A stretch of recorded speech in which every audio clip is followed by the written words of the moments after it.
দিকটা কোথায়? আমি মহা বিপদে পড়েছি। কেউ যদি জেনে থাকেন বলুন না, আমার যে মহা বিপদ। ওই তো একজন আসছে, দেখি। ও ভাই, ও ভাই শুনছেন? আমাকে দয়া করে বলবেন ইসকন মন্দিরটা কোন দিকে? আমার খুব বিপদ। হ্যাঁ, আমি জানি তো, কিন্তু আপনার কিসের বিপদ? প্লিজ প্লিজ, আমি সব পরে বলবো। এখন আমাকে ইসকন মন্দিরে নিয়ে চলুন, খুব খুব তাড়াতাড়ি। আপনি কি কোনো ভয় পেয়েছেন? আরে আসলে আমি ভূত। আরে না না, আমি গীতা। আরে না, মানে আমি জমালয়। কি যে বলছি। আরে আরে আপনি তো আগে আমাকে ইসকনে নিয়ে চলুন। দেখি মনে হচ্ছে কোনোভাবে বিচলিত। ঠিক আছে ঠিক আছে, চলুন চলুন।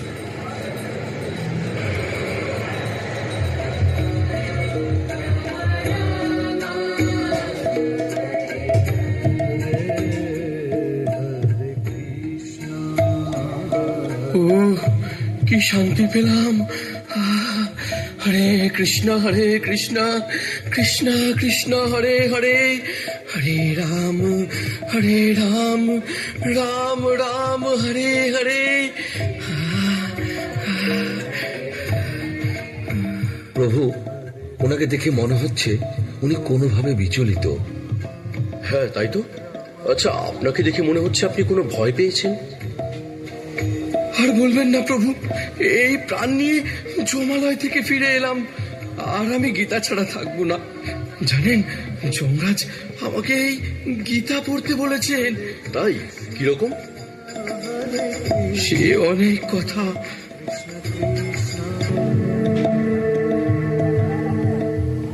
গৌর, বলো তো আজকের ভাগবত ক্লাসটা কেমন লাগলো? হ্যাঁ মা, উনি গল্প বলে বলে ক্লাস করান, তাই আমার শুনতে খুব ভালো লাগে। জানো মা, আমার বেশি ভালো লেগেছে মাধব প্রভুর কীর্তন। আমি তো খুব নৃত্য করেছি। ও, তোমরা তাহলে নাচানাচি করতে গিয়েছিলে? ঘরের নাচার জায়গা নেই? জানো তো, আজকে কার্তিক প্রভুর বাড়িতে গীতা পাঠ ছিল, তাই ওকে নিয়ে ফেরার সময় একটু ঢুকেছিলাম। হ্যাঁ বাবা, আমি তো খুব মজা করেছি।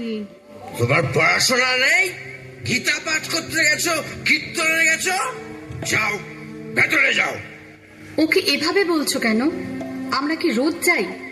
আর রোজ গেলেও বা আমরা কি কোনো খারাপ কাজে যাচ্ছি? চুপ, একেবারে চুপ।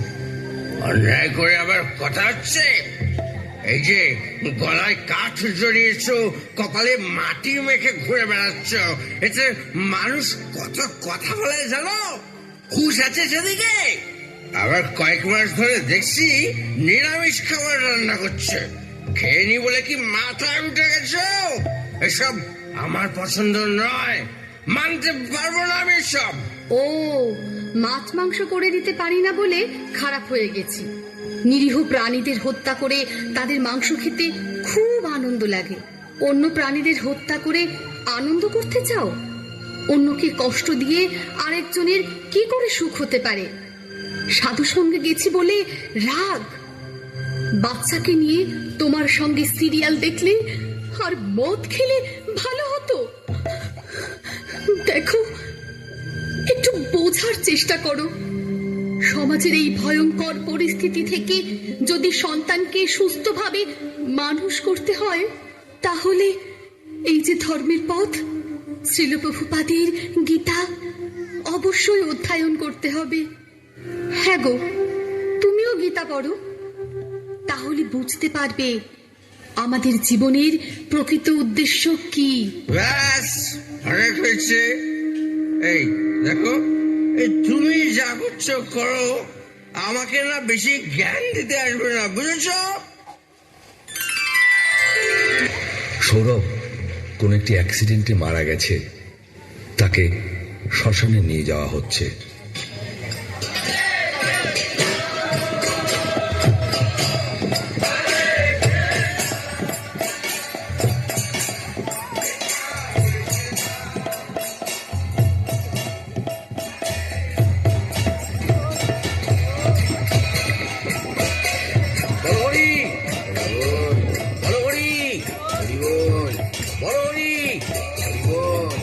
বলো হরি বল, বলো হরি বল, বলো হরি বল, বলো হরি বল, বলো হরি বল, বলো হরি বল, বলো হরি বল।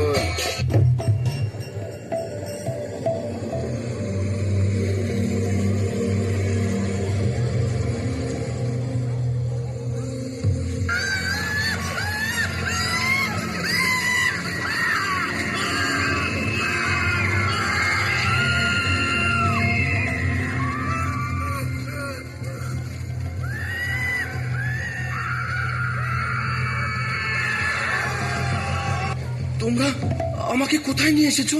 হ্যাঁ, ছাড়ো ছাড়ো আমাকে। হ্যাঁ, এই এদেরকে এভাবে কষ্ট দিচ্ছ কেন? হ্যাঁ, এই তোমরা তোমরা কি? আমাকে ছাড়ো, আমাকে ছাড়ো, আমি বাড়ি যাব। ওই যোগ করে দাঁড়া এখানে। পাপ করার সময় মনে ছিল না? ছেড়ে দাও। এখানে এখানে সব কি হচ্ছে? তোমরা তোমরা আমাকে কেন এনেছো? এখানে সবার কর্মফলের বিচার হচ্ছে। আর ওই যে দেখ, ওই যে ওখানে ওরা শাস্তি ভোগ করছে।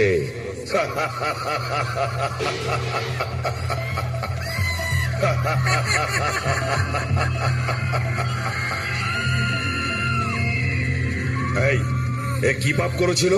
ও মিথ্যে কথা বলে মানুষের সঙ্গে প্রবঞ্চনা করে তাদের টাকা গায়েব করতো। তাহলে চল ওর ওর জিভটা টেনে ছিঁড়ে ফেলি।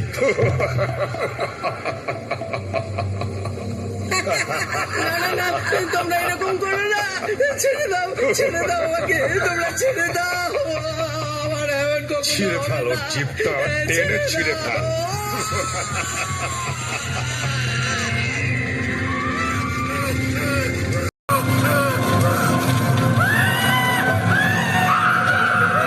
এর কি পাপ? এ জীব হত্যা করে তার মাংস খেত। তবে একে ধর, ওই গরম তেলের কড়াই আছে, সেখানে ফুটন্ত তেলে ফেলে দেই।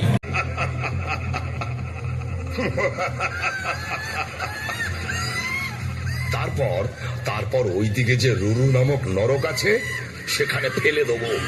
ওখানে সাপের থেকে হিংস্র রুরো কীটের কুণ্ড আছে, তারা কামড়ে কামড়ে ওর মাংস খাবে।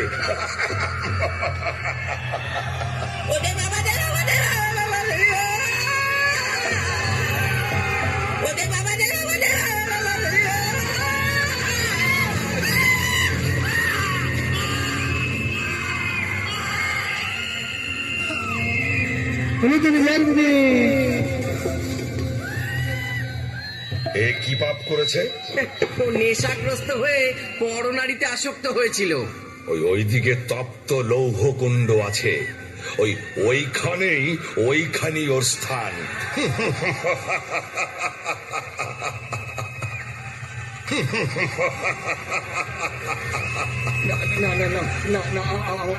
আমাকে ছেড়ে দাও, ছেড়ে দাও। এই কাজ আমি আর কখনো করবো না। ছেড়ে দাও, ছেড়ে দাও, ছেড়ে দাও।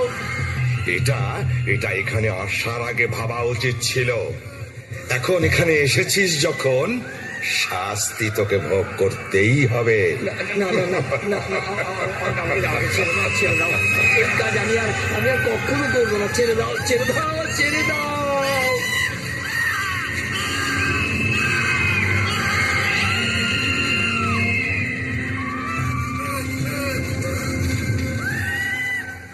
এর কি অবস্থা? এই পাপিষ্ট পরস্ত্রী হরণ করেছে। তবে যাও, ওকে ওই জ্বলন্ত অগ্নিযুক্ত লৌহখণ্ডের সঙ্গে বেঁধে শুলের আঘাত করো। না, আমাকে ছেড়ে দাও, আমাকে ছেড়ে দাও, আমাকে ছেড়ে দাও, আমাকে ছেড়ে দাও।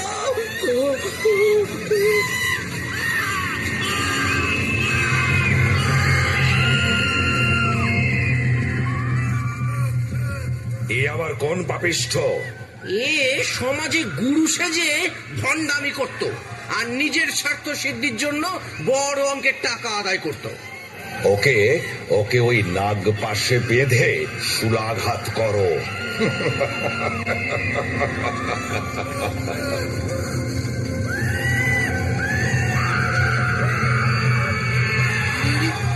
ওকে মারছো কেন? ও যে আমাদের সুদাম কাকা। ও কাকা, এই তুমি তো কদিন আগে মারা গেলে, তবে এখানে কি করে আসলে? আমি পাপ কাজ করেছি রে, তাই আমার শাস্তি হচ্ছে। এই চল, তোর সময় হয়ে গেছে। আমাকে আমাকে তোমরা ছেড়ে দাও, ছেড়ে দাও না আমাকে।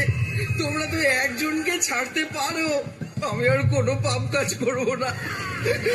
ছেড়ে দাও আমাকে, আমাকে ছেড়ে দাও।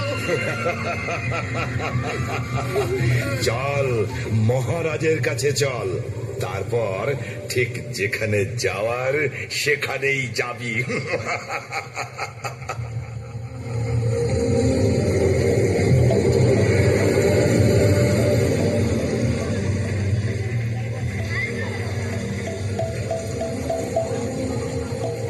এর নাম কি?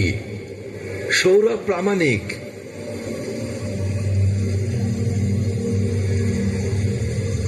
আরে এর তো এখনো সময়ই হয়নি, তোমরা ঠিক করে কাজ করতে পারো না। ভুল মানুষকে নিয়ে এসেছে, শাস্তি তো এদেরকেই দিতে হয়। যাও, যেখানে ছিল সেখানে ফিরিয়ে দিয়েছো। উনি কে? উনি আমাদের মহারাজ। যে যেমন কর্ম করেন সেই অনুযায়ী তিনি তাদের শাস্তি প্রদান করেন। হে মহারাজ, আপনি অনেক দয়ালু মহারাজ। আমাকে আমাকে ছেড়ে দিন, আমি এসব সহ্য করতে পারবো না মহারাজ। আমাকে ছেড়ে দিন মহারাজ, আমাকে ছেড়ে দিন। আরে আরে কি করছো? তোমার শাস্তি দেরি আছে। এই যাও, ওকে মর্তলোকে পৌঁছে দাও। মহারাজ, আমার একটা প্রশ্ন আছে। আমাকেও কি এইরকম শাস্তি পেতে হবে? হ্যাঁ, যে যেমন কর্ম করবে তার তেমনই শাস্তি হবে। মহারাজ, মহারাজ কি করলে এই সমস্ত শাস্তি ভোগ করতে হবে না বলুন না মহারাজ। আমি আপনার শরণাগত, আমাকে এই ভয়ঙ্কর যন্ত্রণা থেকে উদ্ধার করুন, উদ্ধার করুন। একটা উপায় আছে, তা যদি তুমি করতে পারো তাহলে শাস্তি তো দূরের কথা, এখানেই আসতে হবে না। বলুন মহারাজ, বলুন, আমাকে বলুন কি সে উপায়। মর্তধামে অভয়চরণ শ্রীল প্রভুপাদ নামে এক মহান ভক্তের লেখা শ্রীমদ্ ভাগবত গীতা যথাযথ গ্রন্থ আছে। তা অধ্যয়নের মাধ্যমে যদি তুমি তোমার জীবনকে কৃষ্ণ ভাবনাময় করে তুলতে পারো তাহলে আর এখানে আসতে হবে না।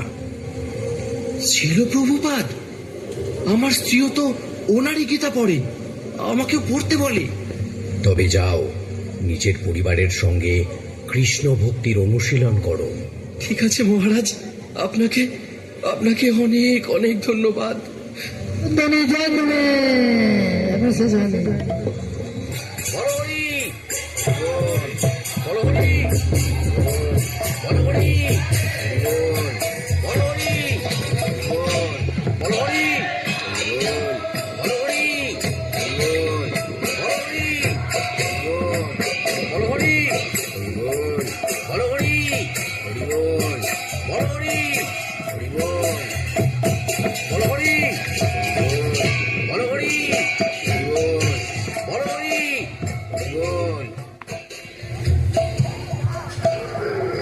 আরে আরে তোমরা কি করছো?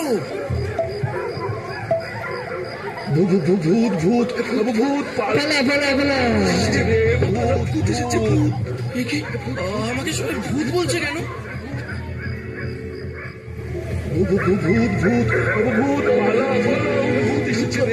তুমি যেহেতু মারা গিয়েছিলে তাই সবাই তোমায় ভূত বলছে। এখন তুমি ইস্কনে আর গীতা পড়ো। শুনলেন তো প্রভু, তাই এখন থেকে আমি গীতা ছাড়া এক মুহূর্ত থাকবো না। আপনাকে আমি প্রণাম জানাই। আপনার স্ত্রী অনেক ভালো ভক্ত হওয়ার কারণে আপনি জমালয় থেকে ফিরে এলেন। তাই এখন বাড়িতে ফিরে শ্রীকৃষ্ণের সংসার গড়ে তুলুন। হরে কৃষ্ণ। চলুন আমরা সকলে মিলে একসঙ্গে কলিযুগের যুগধর্ম হরে কৃষ্ণ